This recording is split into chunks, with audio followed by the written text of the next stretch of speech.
स्वागत है हमारे लखनऊ मंच न्यूज 24/7 हिंदी समाचार पत्र एवं न्यूज चैनल में।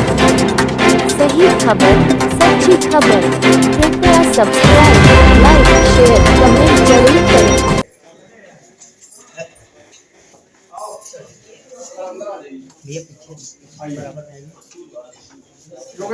जी हाँ है।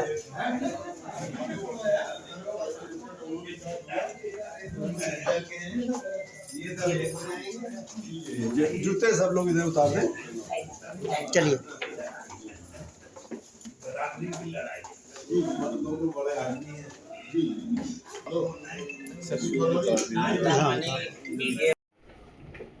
संगठन में इस शक्ति होती है। हम सब लोगों को एकजुट होकर चलना पड़ेगा, तभी हम अपनी समस्याओं का हल करा पाएंगे। जो व्यापारियों की समस्याएं हैं उसके लिए हम लोगों को एकजुट होना पड़ेगा, तभी उन समस्याओं का हल हो पाएगा।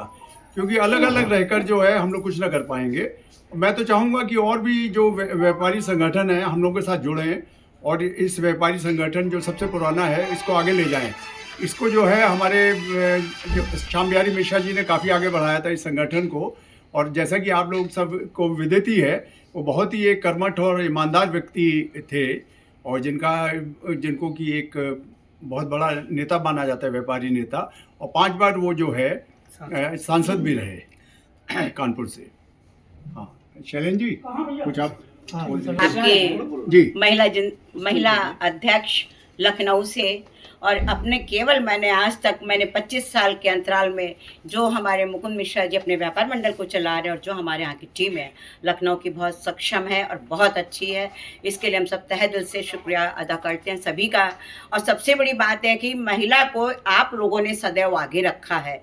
किसी भी व्यापार मंडल में महिला बस काम के लिए, भीड़ के लिए बुलाई जाती थी, लेकिन किसी चीज़ में आगे रखने के लिए, वाइट देने के लिए, बोलने के लिए, मंच देने के लिए कभी नहीं आगे किया।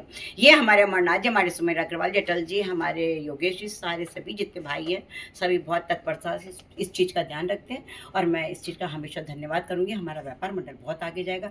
महिला इसमें बहुत असंख्य हैं, लेकिन सबकी मजबूरी है कि व्यापार छोड़ के जल्दी कोई निकल नहीं पाती है। सर, बहुत सारी समस्याएं हैं, उसको आपका जो व्यापार मंडल है उसको कैसे समाधान करेगा?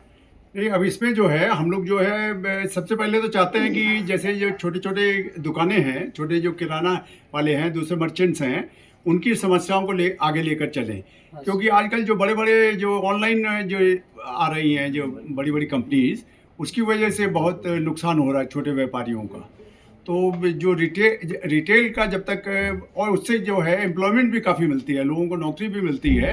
और ये जो बड़ी बड़ी कंपनीज हैं, ठीक है, ये अपनी जगह रहें, लेकिन जहाँ पे छोटी वो जो दुकानदार हैं और व्यापारी हैं, उनको अलग जगह एक मिलनी चाहिए, एक पर्टिकुलर जगह मिलनी चाहिए काम करने की।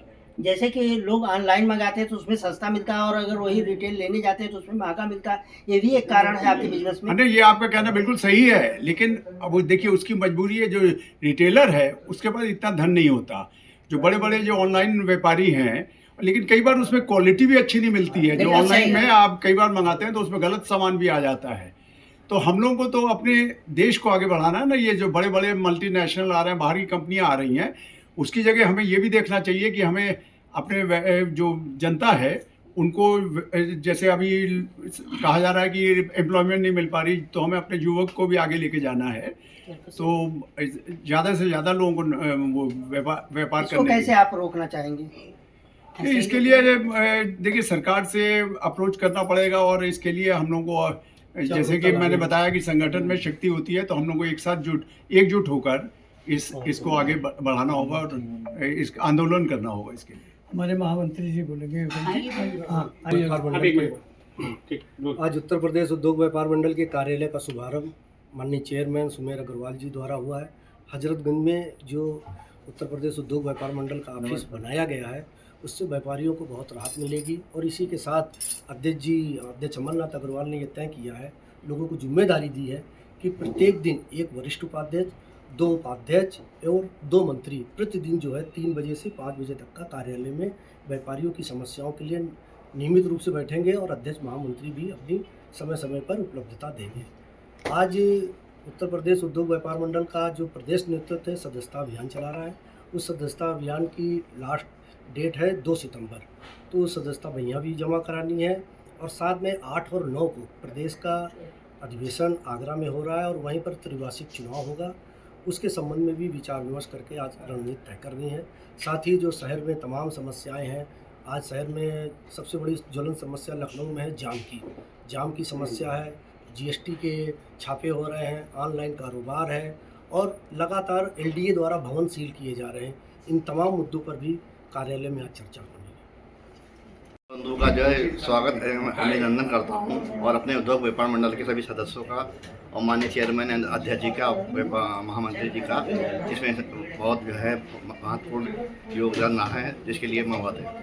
जो ऑनलाइन की समस्या है दिन पे दिन हमारी बढ़ती जा रही है। कभी कभी कुछ चीज़ हम जो है महंगी भी खरीद लेते हैं। जैसे कि पुस्तक मैंने मंगाई थी अमेजोन पे, वो हमको 440 की मिली थी और जो कि उसकी कीमत बाज़ार में 120 की थी। कई चीज़ ऐसे भी होते हैं कि डिफेक्टिव आ जाते हैं। कभी हम जो है उसमें ध्यान नहीं देते हैं, वापस भी नहीं कर पाते हैं। उनका टाइम ज़रूर होता है, वापस नहीं कर पाते हैं। और हमारे जो छोटे व्यापारी हैं उसमें थोड़ी सी तो ये है कि कम लागत की पूंजी से काम करते हैं, जिसके कारण उन्हें जो है काम नहीं कर पा, सर्वाइव नहीं कर पा रहे हैं और कुछ लड़कों को रखते थे नौकरी के लिए, नहीं रख पा रहे हैं। ये काफ़ी दिक्कतें आ रही हैं। और जीएसटी पे, जिसमें जीएसटी के जो एक समाधान है, सबसे ज़्यादा जीएसटी हमको कई बार जीएसटी देनी पड़ती है, ठीक है ना। हमको अपनी इनकम पे जीएसटी देनी पड़ती है, फिर हमको टैक्स देना पड़ता है उस पर। फिर जितने बार हम जीएसटी देते रहेंगे उतनी बार आपको जीएसटी देना पड़ेगा। Thank you sir. प्रदेश उद्योग व्यापार मंडल लखनऊ उपाध्यक्ष मंगलेश मिश्रा आप सभी लोगों का अभिनंदन करता हूं। मेरी बस ये सरकार से और ख़ासतौर से लखनऊ के प्रशासन से बस इतनी गुजारिश है कि हम सभी व्यापारी हैं और अपना व्यापार कहीं ना कहीं किसी न किसी व्यावसायिक प्रतिष्ठान में ही करते हैं। और इस समय एलडीए की जो नीति है वो बड़ी जो है जैसे किसी टेररिस्ट का कोई मकान तोड़ देती है, उसी तरह हम व्यापारियों के साथ भी हो रहा है। तो क्या उत्तर प्रदेश आवास विकास की जो नीति है वो उत्तर प्रदेश के सभी जिलों में फॉलो होती है, मगर क्या लखनऊ में वो नीति लागू नहीं होती है? लखनऊ में क्या एलडीए इतना हावी हो गया है कि व्यापारियों को व्यापार करने से रोक रहा है? इसका जो भी समाधान निकले, हम चाहेंगे जल्द से जल्द व्यापारियों को इस चीज़ के लिए राहत दीजिए। धन्यवाद।